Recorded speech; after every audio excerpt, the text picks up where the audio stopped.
આજે આપણે વાત કરીએ B12 ડેફિશિયન્સી.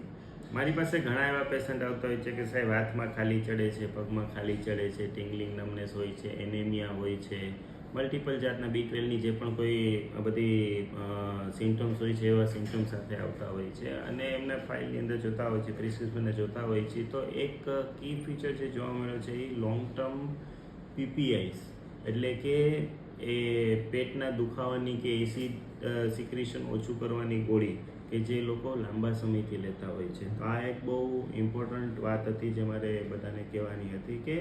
લાંબા સમય સુધી PPI લેવાથી તમારું જે B12 જે ખોરાકમાંથી મળતો હોય છે એનું હોજરીની અંદર એબ્સોર્પ્શન જ ઘટે છે. એટલા માટે લાંબા સમય સુધી PPI ના લેવી જોઈએ. લાંબા સમય અને જો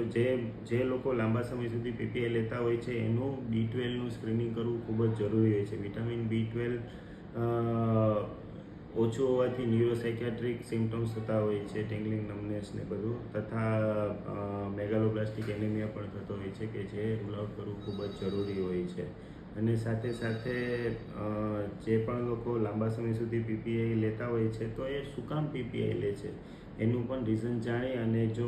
પોસિબલ હોય તો PPI એટલે કે જે એસિડિટીની જે બધી ગોળી હોય છે એ બંધ કરી અને એના રૂટ કોઝ ઉપર જઈ અને એની ટ્રીટમેન્ટ કરવાથી પેશન્ટને ઘણું સારું થઈ જતું હોય છે.